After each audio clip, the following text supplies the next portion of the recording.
38b. Mute. It's right in the middle of the page by 2 dots. I have 2 dots. So we had a dispute in the Mishnah if one blood application is essential or 2. If one is essential, that means that the other 3 are non-essential. So on that note, so these 3 non-essential applications. Non-essential means once you've brought one already, you've been atoned for, but there's a mitzvah to bring all 4. So those other 3, you still can't bring them in the nighttime, and you still can't bring them after the owner of the offering if he passed away. It's not going to work. The hamalaman b'chutz chayav. And if you take these 3 blood applications outside, so you're still going to be chayav. If you take it outside the prescribed area, the courtyard, so that's going to be, the person's going to be liable. So even though they're not essential, but they're still bound by certain rules, and they're not going to work at nighttime or after the death of the owner, or you cannot just bring them outside. If you do that, they're still included in the prohibition of not bringing the blood outside. Fine. Amar of Papa, yesh mehen kitchilaso, the yesh mehen kisofo. So parts of the 3 applications are like their original application, the one essential one, and part are like the end. I think that's referring to the remnants.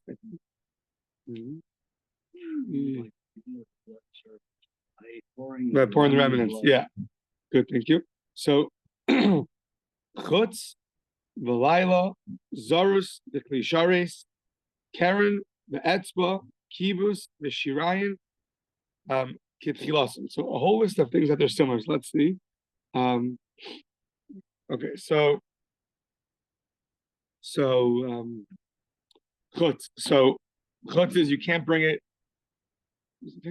You can't bring it outside. Yeah. If you throw the blood outside, then you're going to be liable. That you can't do. That's chutz. V'layla, you can't apply them at nighttime. Because at the end of the day, it is throwing of the blood, and that can't be done at night. Zarus means a non-kohen can't do it. So those are all similar to the first essential application. The klishares, it has to be in a sanctified vessel. Karen, the etzba, it has to go onto the corner of the altar, the horn of the altar, on the altar. The etzba, and you have to use your finger. Kibus, if from this blood, and this is going to be, we're going to ask on this, from this blood gets onto your clothing, so you have to wash the clothing. You have to wash the clothing. Yeah. Okay. Now, Vishirayim means that if you have, let's say you have 4 cups. So from the first cup, you sprinkle the blood. That's your essential sprinkling. So in that cup, the leftover blood has this halacha of remnants, and you have to pour it onto the base of the altar. What about the other 3 cups? Each one of those you now sprinkle, because the Torah said to put 4 applications, even though only the first one gets you actual atonement.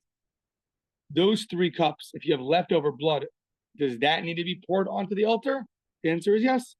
The shiraim, it's going to have that. It's going to have the halacha of remnants, and therefore you have to pour it onto the altar. Okay, so those are all kitchilasim. Those are all like the first application. So meaning the other 3 applications have all of these things in common with the first application. Misa. So now Misa. So Misa, they could be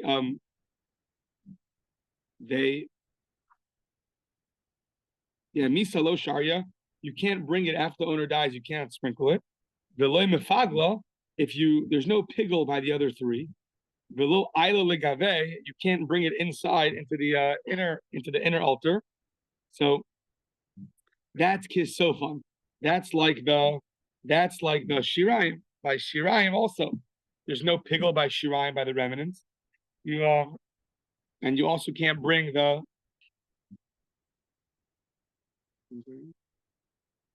Sorry. Misa means when the owner dies, you could bring it. Lo sharia means it doesn't permit the meat to be eaten because the meat's already permitted once you had the first application. Lo mefagla means that there's no piggle. If you have the wrong intent by the other three applications, it's not going to cause piggle. Velo ayla legave, and you cannot bring it inside to the inner altar. Those are all sofan. Those are all things that are similar to it, similar to the remnants, to the pouring onto the altar. There's also no piggle there. They don't permit the meat. You can't bring the blood inside. And so these three applications, they share qualities with the first one, and they share qualities with the remnants, right? So there's three stages. You have four applications. The first sprinkling of the blood is the essential atonement. The next three are for the mitzvah. Any remnants you have in the cup, you have to pour onto the altar. That's called remnants.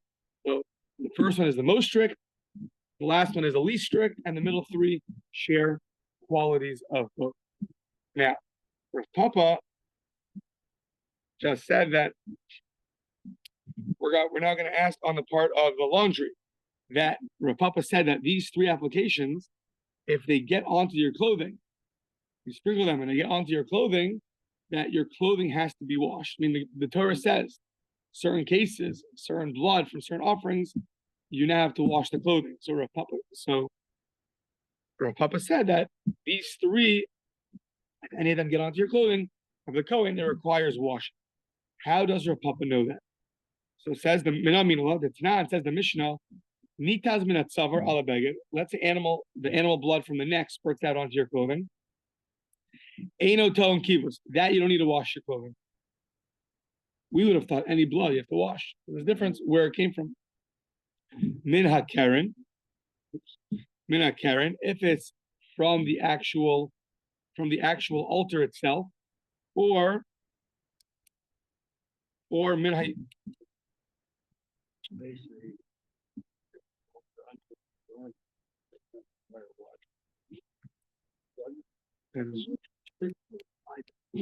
Yeah. Yeah. So these words we're going to analyze. Mina keren or mina yisod. From the keren is the horn from the altar, or mina yisod, or from the base of the altar. Eino ton kibus. So if it's from there, meaning if it's already been applied, now it sprinkles back on you, or somehow it gets knocked over on you, eino ton kibus. That does not require kibus, washing of the clothing. However, here's the implication that Rav Papa is using to prove his point. It's only if it's been applied, eino ton kibus, but something which is fitting to be placed onto the altar, that would require washing of the clothing, such as the three applications.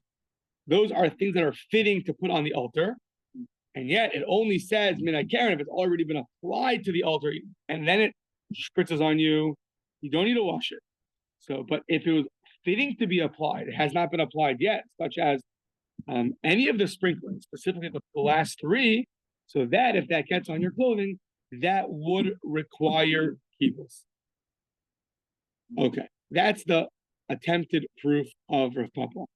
It says mina keren from the altar, meaning it's already been applied to the altar, and it's fitting to be applied.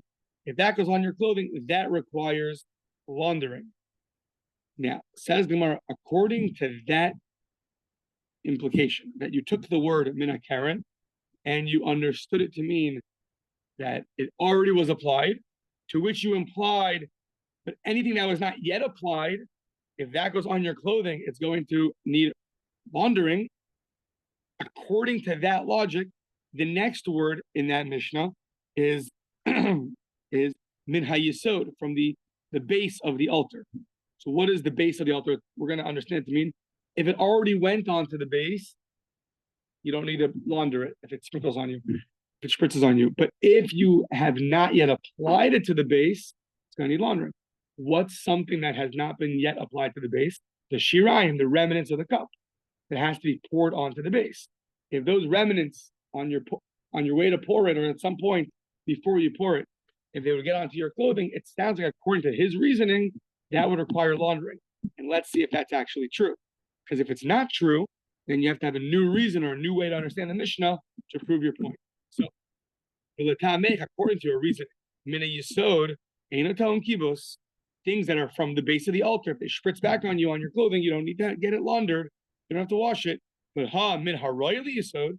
But if it's something which you plan to apply to the base, such as the remnant of the cup, that you finished your 4 sprinklings, you have leftover blood. What do you do with that? You have to pour it onto the base of the altar. Hamin haroyli yisod ton kibos. That does require washing. That's what it seems to say. But says the Gemara, how could that be? Asher yizak siv.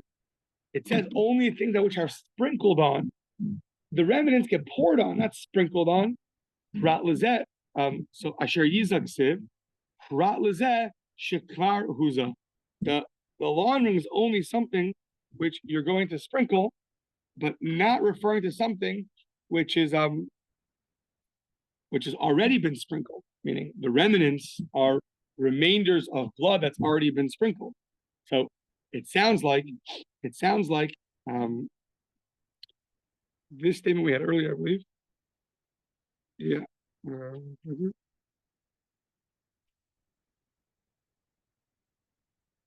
Yeah. So that we say Asher Yizak Siv Prat Lezeh Shekvar Huza. So things that are already sprinkled, that blood that's already been sprinkled, there's not going to be a requirement to launder the clothing.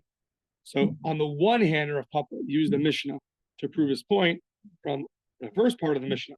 But this min hayisod from the base of the altar, if you use his logic for the first part, you're going to get stuck on this part because it comes in conflict with another statement that no one seems to disagree with. So says the Gemara, ha money, Reb Nechemyahi.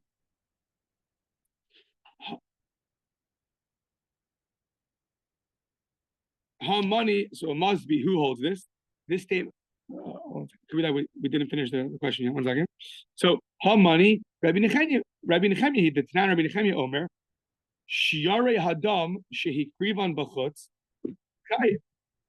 Rabbi Nechemyahi is of the opinion that if you take the remnant of the blood outside its prescribed area, then a person is going to be liable. So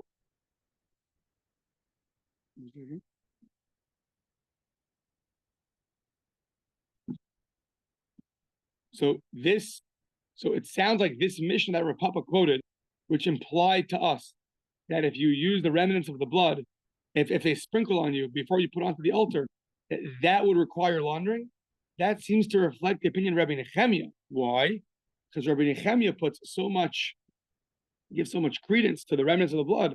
He said even if you take the remnants of the blood outside, that you're going to be liable. So it sounds like the Mishnah is really reflecting the opinion of Rabbi Nechemyahi and not the opinion of Rav Papa. So therefore, the implication that if you have something which is fitting to be poured onto the altar, if that sprinkles on your clothing, it's going to require laundering, is the opinion of Rabbi Nechemyahi, who holds that if you would take the remnants of the blood outside, you would be liable. So he gives a lot of credence to that, to the remnants of the blood. Says the Gemara, not so fast. Aimer the shamis le Rabbi Nechemyahi, Aimer the shamis le Rabbi Nechemyahi, le'inyan ha'ala midei dehave ayavarim ubdarim, but le'inyan kibos mi shamis le. Rabbi Nechemyahi, who said that when you take the blood of the remnants that's remaining in the cup after you sprinkled it already, and you bring it outside, that you're going to be liable, which is not like Rav Papa. He never spoke about laundering. He spoke about removing the blood outside. We made an assumption that if you give that much credence to the remnants of the blood, so much so that if you take it outside, it's going to be liable, and you probably assume that all the halachas apply. And even if it gets on your clothing, you should also be liable.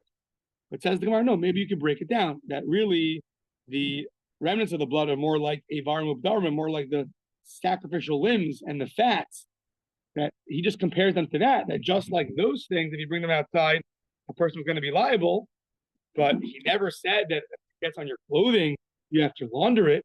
Well, the Inyan Kibus Mi Shamaslai, did he ever say that in terms of clothing you have to launder it? Says the Gemara.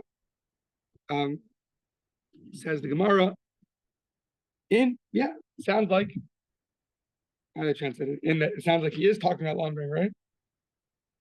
Maintain that the remnant of blood is significant in regard to the laundering. Yeah. Well, so once again, if that mission is Rabbi Nechemia, so it's not like Rav Papa. So we see that. So we see that he really does hold that. Laundering is going to be required. Where do we see that? Vihatanya. Now, usually, whenever you have a viha with the hey, it almost always means an attack. But every so often it can mean a proof. This is one of the examples. Rashi always says b'nichusa, b'nachas. Like it's soft, not harsh. The hay is always harsh, meaning it attacks. Here we're bringing a proof.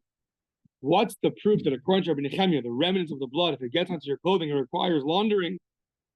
What's the proof? So that the hatanya damim hateunin yisod teunin kibus, blood that's going to be placed onto the altar, such as the base of the altar, such as the remnants of the blood, remnants of the sprinkled blood, that requires teunin kibus. It requires laundering. Umachshava mo'elis bahen, and having improper thoughts, meaning you're thinking while you're pouring onto the altar that you're going to eat the meat after the prescribed time, that's going to be pigul. But those are all things that in the very beginning, Rav Papa said that the three applications have similarities to the remnants of the blood, which are what? Some of those are that the remnants do not require laundering. If you bring it outside, you're not going to be liable. If you have an improper thought during the three applications, they're going to have the same halacha like the remnants, where there is no pigul. So, but we're saying according to Rabbi Nechemia, he's very strict. He says you're going to have pigul, machshav ma'alos behen, va'amalim hen, v'chutz chayim. And if you bring their blood, the remnant blood, outside, then you're going to be liable. V'damim hanishpachim la'ama. However, you have other blood that's not poured on the altar, poured down the canal, leftover blood from the animal that was slaughtered. Dam hanishpachim la'ama. That blood, that does not require kibbutz. Though that blood does not require kibbutz, if ain machshava ma'alos ben, and that blood, if you have the wrong intention, is not going to cause you pigul. V'hamalam and b'chutz pater. And if you bring that blood outside, then you're going to be pater. Yeah. So now, we're going to see. Rabbi Nechemia is the one that says if you take the remnant of the blood and you bring it outside, then you're going to be liable. And Rabbi Nechemia also says to become our tone kvisa, machshava ma'alis behen, and you're going to have improper thought. It's going to invalidate your offering. So now, Rav Papa made an original statement that the three applications, if any of that goes on you, it's not going to it's not going to require, it is going to require laundering. And he brought a Mishnah to try to prove that anything which is fitting to put on the altar requires laundering. To which we asked, well, the next part says anything fitting to put onto the base should require laundering too. And that's the opinion of Rabbi Nechemia, who gives so much credence to the remnants of the blood that pigul is going to apply. If you take it outside, you're going to be liable. Rav Papa does not subscribe to all of those halachas. So that Mishnah that Rav Papa used, the implication of that Mishnah that Rav Papa used to prove his point, the next part of the Mishnah, the implication, seems to support Rabbi Nechemia. So it seems like it's hard to bring that Mishnah as a proof unless you find another way to learn that Mishnah, which would then not reflect the opinion of Rabbi Nechemia, which then you'd be clear and you'd be a happy camper. So, okay. So now, says the Gemara, the Hatanya, the Brisa says, Yatsu Shirayim, so excluded are the remnants, the Haktara Seimurin, and bringing up the sacrificial parts of the animal, She'ein Ma'akmin Kapara, the parts of the animal that do not prevent the kapara, the ones you bring afterwards, the liver, the kidneys, whatever it is, She'ein Machshava Ma'alas Bahan, that the Machshava is not going to invalidate them. If you bring them up, having in mind to eat the meat after its prescribed time, there's no pigul because it's only something which it's bringing prevents atonement that one will get pigul for. So, she'ein machshava ma'alos bahen. So says the Gemara, Kitanya hi b'shalosh matanos she'bechatos. When does having improper thought help you? By the other three. One second.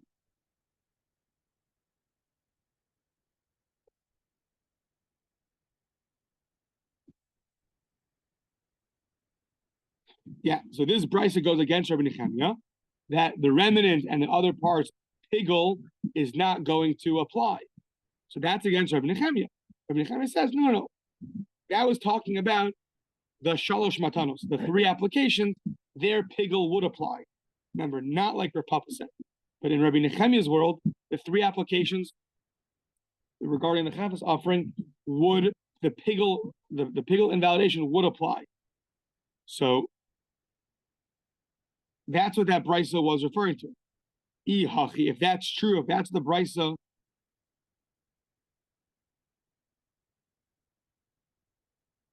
One second.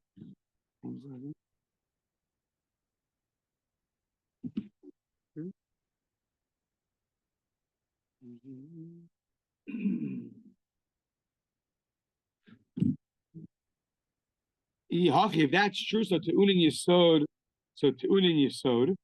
if that's true,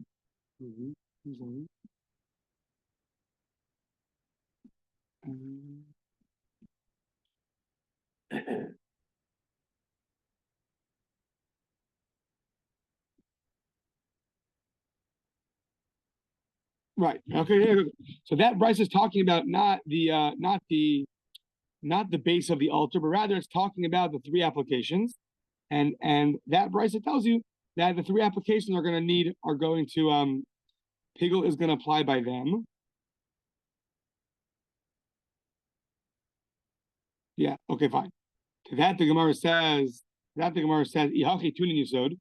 If that, then they should require pouring onto the base. If it's talking about the three applications, so then the remnants of the three applications should be poured onto the base of the altar.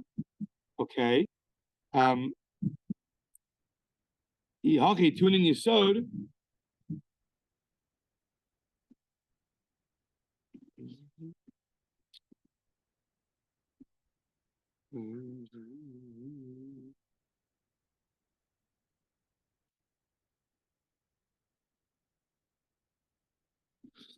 Oh.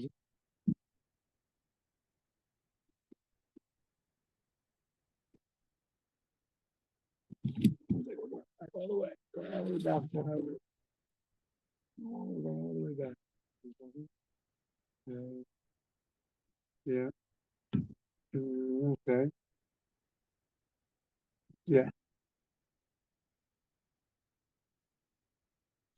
Okay, fine. So once again, this brisa that we just said that it seems to be against Rabbi Nechemia, that it says Yatsu Shirayim v'Aktar Simurish Ein Ma'akven Asakapara She'ein Machshava Melas Bahen. That's referring to the Shalosh Matanos Shebechatas. If that's true, why does it say that it has to go onto the base of the altar?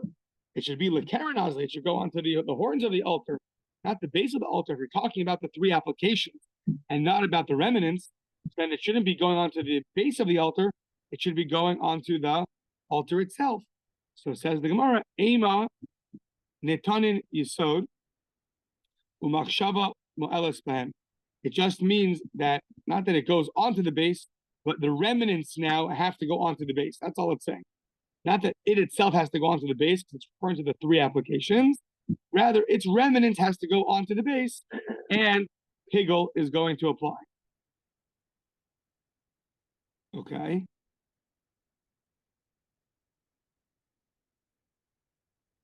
Yeah, on that we're saying, but ha'amris lo sharia below mafagla below ayla legavei. Kisofan. This whole idea that we're saying really, that according to Rav Papa, the brisa says that the three applications go onto the altar, and their remnants go onto the base of the altar. And then it says that pigul applies. That goes against what we said according to Rav Papa. According to Rav Papa, pigul does not apply by the three applications. So, Ella kitanya hahi b'damim hapnimim. Yeah. So that brisa that seems to go against Rav Papa, that seems to imply that the three applications pigel does apply. That's referring to not the three applications of the outer altar blood, but the three applications of the inner altar blood. 5 sacrifices brought on the blood is sprinkled on the inner altar. By those 5 on the inner altar, there all 4 applications of blood are essential. You need all 4 of them. So since you need all 4 of them, pigel is going to apply.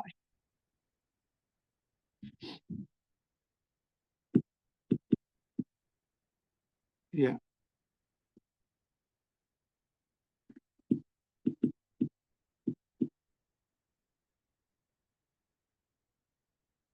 Yeah. 1 second. Yeah. Yeah. Okay. Okay. So once again, so basically, Rav Papa just told us a statement that the 3 applications that are not essential for atonement do require, if they get onto the clothing, they require washing of the clothing. To which he brought a proof from a Mishnah. To which, on the proof of the Mishnah, we use the same logic and prove that it was the opinion of Rabbi Nechemiah. Rabbi Nechemiah, who treats the remnants of the blood as strict as the blood itself. To that, we had a brisa that seemed to support Rabbi Nechemiah, to which we're saying, no, that brisa, which is the first line of this page, that brisa is really not going like Rabbi Nechemiah. It's really going not on the remnants, it's actually going on the 3 applications. If it's going on the 3 applications, then when it says it requires the base of the altar, it really means it goes onto the altar. It's something which would require, which has, if it has remnants, the remnants go onto the base of the altar.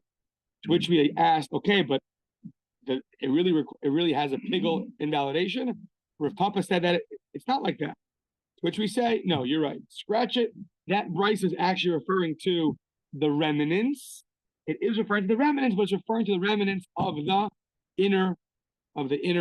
offerings that are brought on the inner altar. The 5 offerings that are brought on the inner altar. So basically, that first brisa that we thought was a support from Nehemiah and an attack on Rav Papa, right now we're saying has nothing to do with the outer altar. It's talking about the remnant blood of the inner altar offerings. Rav Papa is talking about the sprinkling of the blood of the outer altar. So therefore, it's not going to be a proof for either way. So Kitanya Hahi, that first line of this page, is talking about Bedam HaPnimim, of only about the inner blood. Aval Bedam HaChitzonim, Mai Potter. So 1 second. Once you're telling me that it's talking about the inner blood, the blood that's sprinkled on the inner altar, and we're referring to the remnants. So meaning in the inner altar, you sprinkle the blood. Now you have in your cup leftover.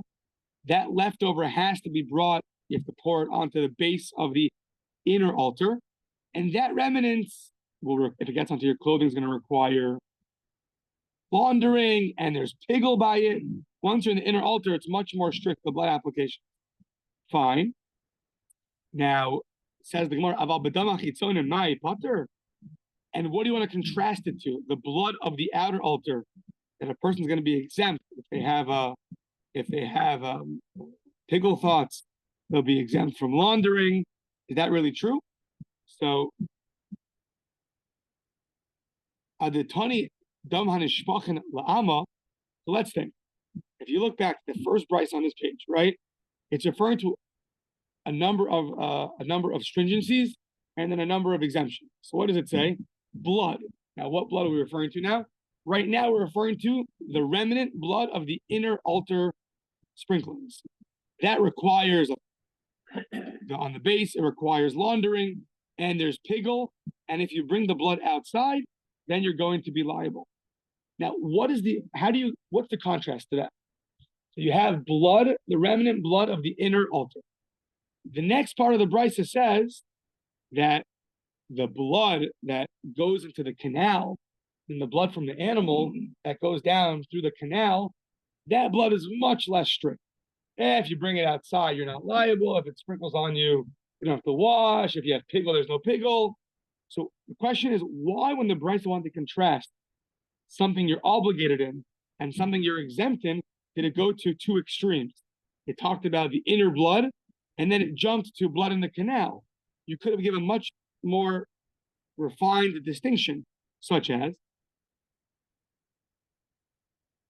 Adatani Dam Hanishpachim La'ama, instead of teaching the case of blood spilling into the canal, Lifloig the listening Bedida. If you want to create a contrast, the more similar things are, if you can show a difference, that's a much better contrast.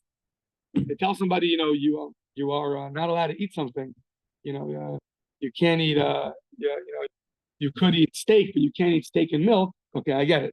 But to tell somebody, you could eat steak, but but you can't kill another Jew. That's not allowed. Okay, that's true, but it's like totally two separate things. So says the Gemara, give a more refined distinction. Say like this: keep the case exactly the same. Remnant blood of the inner altar sprinklings are going to have all these requirements. What's the good contrast to that? The remnant blood of the outer altar sprinklings. That would be a much more exact distinction. But instead, you jump to the blood of the animal that goes into the canal. Why are you jumping to there? Stay the exact same case of remnant blood, just not the one on the inner altar, the one on the outer altar, and say that you'll be exempt for all these things that you're liable for on the inner altar. So says the Gemara,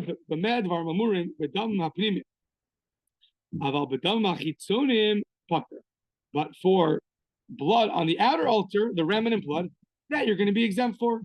So why didn't you say that? So says the Gemara, Hamani, why did it not say that? Oh, back to Rabbi Nechemia. It must be because we're going to Rabbi Nechemia, who says the Amar Shiari Hadam Sheikir and B'chutz Chayiv.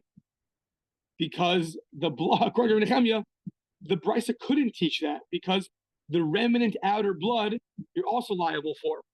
So it had to contrast inner blood to the blood on the base, because the outer blood, the remnant of the outer blood, you are liable for according to Rabbi Nechemia. So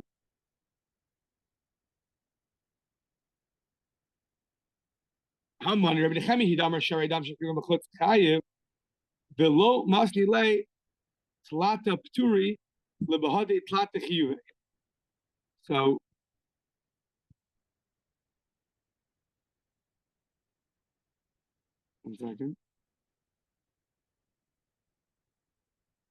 Meaning, the Brisa didn't want to say that the case where you're exempt for is the case where it's talking about the remnant of the outside blood, because one of those cases, one of the differences was, are you liable if you bring it outside? And Rabbi Nechemia says you are liable. So and we want to make the Brisa sounds according to everybody. So since you want to make the Brisa universal, if it were to teach that bringing the outside blood, if it talk about the outside blood, that would not go like the opinion of Rabbi Nechemia. Even though the other ones of washing your clothing and of pigel would be true maybe, but it didn't want to get involved in that machlokas. So better, I taught 3 cases where you're liable. The remnant of the inner blood, you're liable if you bring it outside. You're liable for pigel. And if it goes on your clothing, you're liable to wash it. In contrast to that, I spoke about a case which is a good according to everybody, which is the blood that goes down into the canal. That blood, everyone agrees, is going to be much less strict. No washing clothing, no pigel, and no requirement if you bring it outside. The middle case of the remnant blood of the outside altar is a debate, and we'd rather stay out of it and not get involved. Okay. That's right. Okay. Now, pretend it never happened and go back for a second to what we started with. So, Rav Papa, once again, Rav Papa was the one who said that if the 3 applications, the non-essential sprinkling on the outer altar, those 3 applications of blood, which are non-essential, if it gets onto your clothing, you have to wash it. How did Rav Papa know that? Because he brought a mishnah that said that blood can't coming out of the animal's neck onto your clothing does not need any washing, but then it had the following word, min ha-keren u'min ha-yisod. Does not need washing either. Min ha-keren is referring to the horns of the altar, and min ha-yisod is the base of the altar.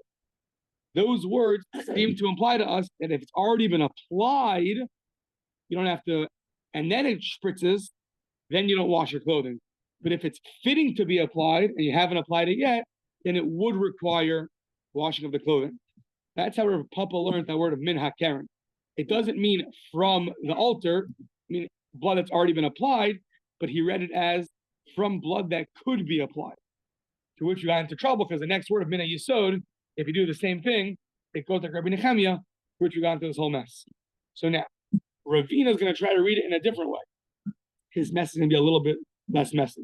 So, yeah, there's messy and there's less messy. So, Ravina Amar like this: min hakeren, mamish, min yisod, min haroyel yisod.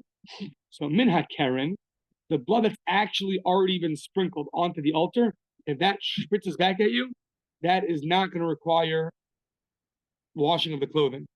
However, min hayisod, but Ravina says, min hayisod means not the blood from the base, but blood that's fitting to be put onto the base. So, still 1 second. So, which means like this. Which means what? Min hakeren means from the altar itself. Only that does not require laundering. But something which is fit to put onto the altar, if that gets on you, that would require laundering. That's the opinion of Rav Papa. The 3 applications that are not essential for atonement, but they're fitting to put on the altar, so that would require laundering. The next words, when it says min hayisod, from the base of the altar, it's not referring to blood that was already applied to the base. It's referring to blood that could be applied to the base, which is the remnant blood, which is not like Rabbi Nechemia. So that's very good for us. So when it says min hakeren, it means min hakeren mamish. It's referring to the keren. It is referring to the altar itself, to which the implication is correct. From on the altar itself does not require any washing, but fitting to the altar would require washing. That's for Papa. The next words, min yisod, do not mean things that are actually on the base. It means blood that's fitting to be put onto the base, which refers to the remnant blood. Even the remnant blood, if you haven't put it on yet and it spritzes on you or it spills on you, that does not require laundering. And that would be very good according to Rav Papa and not like Rabbi Nechemia, and all is good. Amar le Rav Tachliva Bar Gaza Ravina, just simply, when you have 2 words, min hakeren, min yisod, from the horn of the altar and from the base of the altar, you're reading one of them one way and one of them a different way. Why don't you keep it consistent? If from the altar means from the altar, shouldn't from the base of the altar mean from the base of the altar, not what's fitting to put on the base of the altar? So he says, Idi v'idi roihu, have them both mean things that are fitting to put on it. Don't have a discrepancy. Says the Gemara, would that make any sense? What do you want to say? Things that are fitting to put on the altar, if it spritzes on you, you don't require laundering. And then it says, and things that are fitting to put onto the base also don't require laundering. Isn't that obvious? If things that are fitting to put onto the altar, which are a much higher level, and yet they don't require laundering, for sure things that are fitting to put on the base of the altar, like the remnant blood, which is much less strict, for sure that's not going to require any laundering. So you have 2 words. You made a discrepancy in how to read the words. I'm asking, why do you have that discrepancy? And the answer is because if you don't do that, then the logic makes no sense. Things that are fitting to put on the altar, which are more strict, don't require laundering. The next 2 words, and then things that are fitting to put onto the base of the altar, which are much less strict, also don't require any laundering. Yeah, obviously, it's much less strict. Once I know that the more strict case has a leniency, I can, on my own, understand that the more lenient case will also have a leniency, to which the Mishnah is repetitive. So either way, either you read it with a discrepancy, and that's not so enjoyable, or you have an extra part of the Mishnah. So pick your battle. So says the Gemara, so Haimai, Hashta Roy the Karen Amris, things that are fitting to put onto the altar, spritz on you. You don't need to wash your clothing. You have to teach me the next 2 words, that things that are fitting to put onto the base of the altar that also does not require any laundering. That's obvious. So that's why we read it like Ravina read it. And there's 2 dots coming up, so you can take a deep breath.